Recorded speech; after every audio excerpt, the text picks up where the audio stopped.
Hello. Today we're going to be taking a look at how you can blur your way to beautiful photographs. And why would you want to do that? Well, in my case, say if I'm doing a portrait or photographing a small product, I may want to isolate the subject or the object from the background so we have more emphasis onto the subject or the object. And how do you go about doing that? So let's look at 3 ways how you can control your depth of field, therefore you have more control over the blur in your background. Number 1 is aperture. Besides aperture having an influence on exposure, aperture, which is your lens opening, has a second important effect, and that is depth of field. Depth of field is the total range of sharpness in your photo from the front to the back. So first, adjust the aperture on your lens to a larger opening, ideally as open as possible. Now, lens apertures are measured in f-stops, with a larger opening having a smaller f number, such as f1.4, 1.8, f2.8. As we can see these numbers on the barrel of the lens, all the way on the right, we have 2.8, and these are the f-stops. So f2.8 is your largest opening, and as we move further to the left side, we can see it goes all the way to f32, which is a very small opening. And remember, the smaller number is a larger lens opening. So as we look at this lens here, this is from a Tamron 28 to 75 millimeter.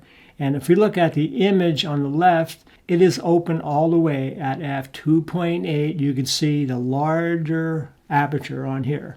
And in the center now, I adjusted it to f8, which is a much smaller opening. And watch what happens if we go f32, which is a really, really tiny lens opening. And again, it has a larger number, but a smaller lens opening. And then generally, the larger the lens opening, the less depth of field you're going to have, and the blurrier your background may be. And the smaller lens opening is going to give you a greater depth of field, so you may have a sharper background. A second way that you can create more blur in your background would be to use a longer focal length lens, like a telephoto lens. My favorite lens for portraits would be a 70 to 200 millimeter f2.8 lens. I love using this lens, and it's considered a relatively fast lens. And another lens that I really love using is the 85 millimeter f1.4 or 1.8.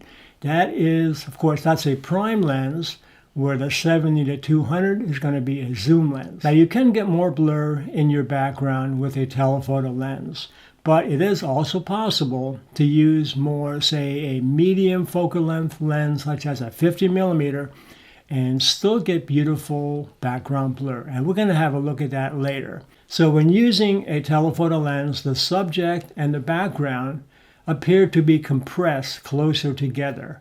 So that's a nice effect when you're doing portraits or even street photography, sports. Now, I mentioned those 2 lenses, the 70 to 200 and the 85 millimeter, but if you're doing things like wildlife photography, birds, there's some beautiful, really, really high focal length lenses out there, such as 400 millimeter, 600 millimeter, and beyond. However, they're pricey. But if that's what you need, sometimes you got to have the tools of your trade.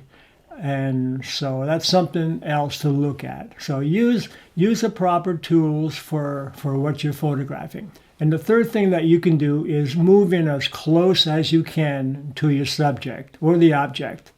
And then also, if possible, increase the distance between the subject and the background. And by using this, you can get maximum blur if you want it. So far we looked at aperture, focal length of your lens, and the distance between you and the subject. So let's take a look at some photographs, and we'll go into greater detail on getting more blur in the background or vice versa, because you may not want blur in the background all the time. You may want to get your image as sharp as possible from front to back. And of course, that way you want to increase your depth of field. So let's take a look. So let's start by looking at this image here taken with our 70 to 200 millimeter f2.8 lens, taken on a crop sensor Nikon. And first of all, I zoomed all the way in to 200 millimeter. So I took advantage of the full zoom. I came in as close as I could to get the composition that I wanted. And the aperture was almost wide open at f3.2. And we were able to get some nice background blur on this image. And as a result, our attention goes to the subject more. Our next image here, I utilized the large aperture, f3.2, not quite 2.8, but very, very close. And here I was zoomed in to 140 millimeter, not quite full zoom, but I did take advantage of the large aperture. So I was still able to get some nice blur in the background, having our attention go more to the subject. And by the way, notice that the light that's coming in is coming in high and a little bit behind the subject here, giving nice highlight to the hair. And of course I used a reflector to brighten up the eyes and the shadow area in the face. On our next image here, using the same lens, and here I'm zoomed into 130 millimeter at, again, f3.2, and we have some decent blur in the background. So if I were to take this again, I would first of all zoom in to 200 millimeter, probably use the same aperture or f2.8, and then I would just adjust my distance, come in as close as I possibly could, and that would give me even more blur in the background. I'm adding this image in so you can see the difference, focusing on the background versus focusing on the object. Now this was taken with the Nikon Z50, a mirrorless crop sensor camera with a 50 to 250 millimeter lens. It's not a super fast lens, but if you zoom in all the way or close to it, here I was limited to my space. So I zoomed in to 240 millimeter, came in as close as I could for the composition that I wanted. And you can see we get some really nice blur in the background here. And using the Z50 again with the same lens, 50 to 250 millimeter, and here I was able to zoom all the way in 250 millimeter and open up as large as the aperture goes at this focal length. And you can see it was at f6.3. Not a very fast lens, but if you use the principles of distance and aperture, you can still get background blur even though your aperture isn't as wide as it is in some other lenses. So here we get some decent blur in the background, even at f6.3. Okay, using the same camera and the same lens here, and here we're set to 195 millimeter. And here I was able to set the aperture at f5.6. Just a quick note here, if you look at the aperture scale, you'll see that it goes from f4.5 to f6.3. So what that means is that you can get the f4.5 aperture. If you zoom now to the wider focal length, like 50 millimeter, you can get f4.5. However, if you zoom all the way in to 250 millimeter or thereabouts, you can only open up as large as f6.3. So that's what I did here. At 195 millimeter zoom, I was able to come up with f5.6, and we got a little bit of blur in the background. Now there are times when you may not want to blur the background completely out, but just a little bit soft, but yet you can still see that it's a nice, serene outdoor setting.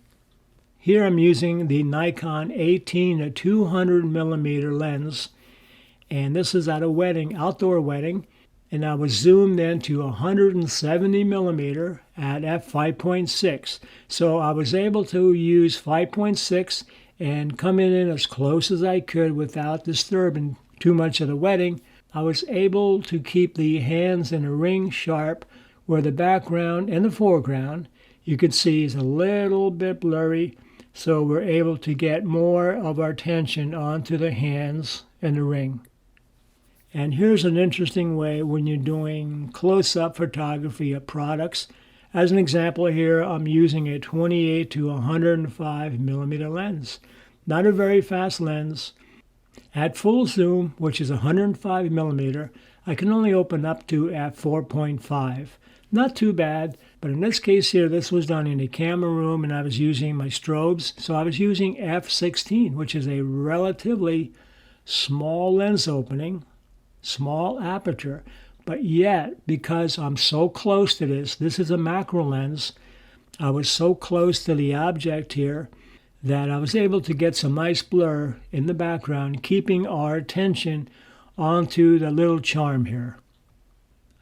Same thing here, but the aperture was f13, but again coming in close with this macro lens, and look how nice and blurry we can get our background.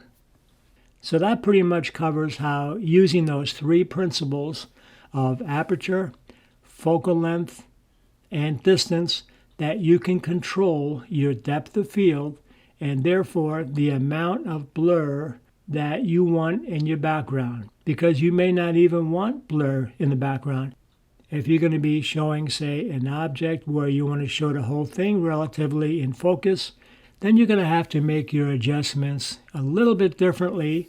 You can adjust your aperture to get more of the item in focus. And one more thing before we go. There are other ways that you can control the blur in the background. Now this is probably meant for another time and it's a different subject, but I want to bring it up just to mention it. And this is called panning. So in this case, as we look at this image, I'm focused on the person that's skateboarding here and I'm following that person.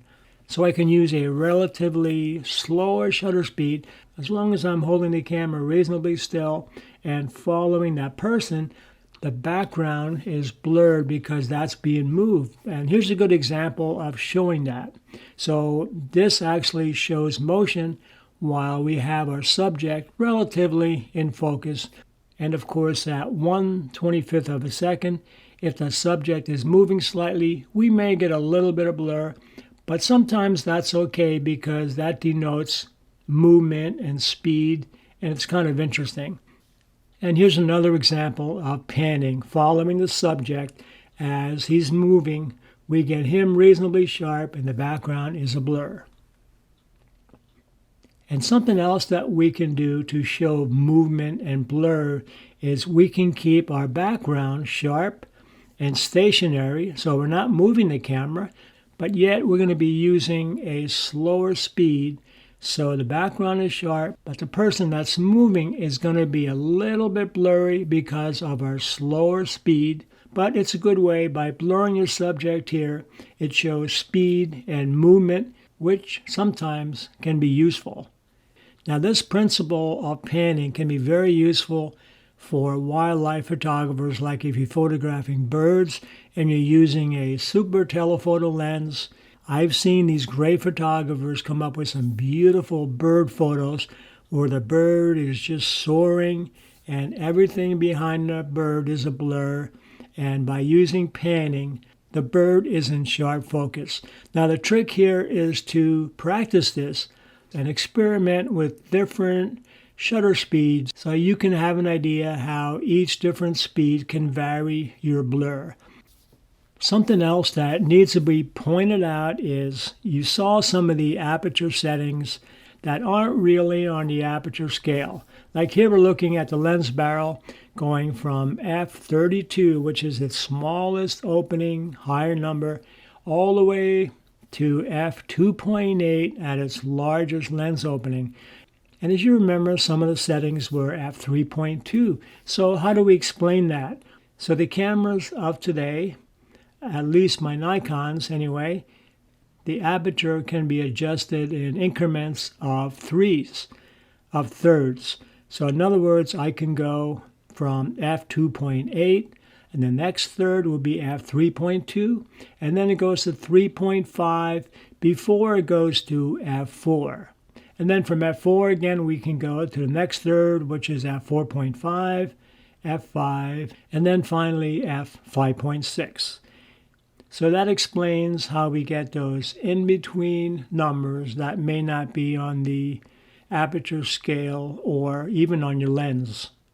So thank you for watching, and I hope this was useful to you, especially if you're a beginner or intermediate level of photography, or even a pro that you want to brush up on your skills in depth of field and aperture control. So part of the fun of photography is that you can keep learning and experiment with different things. So thank you again.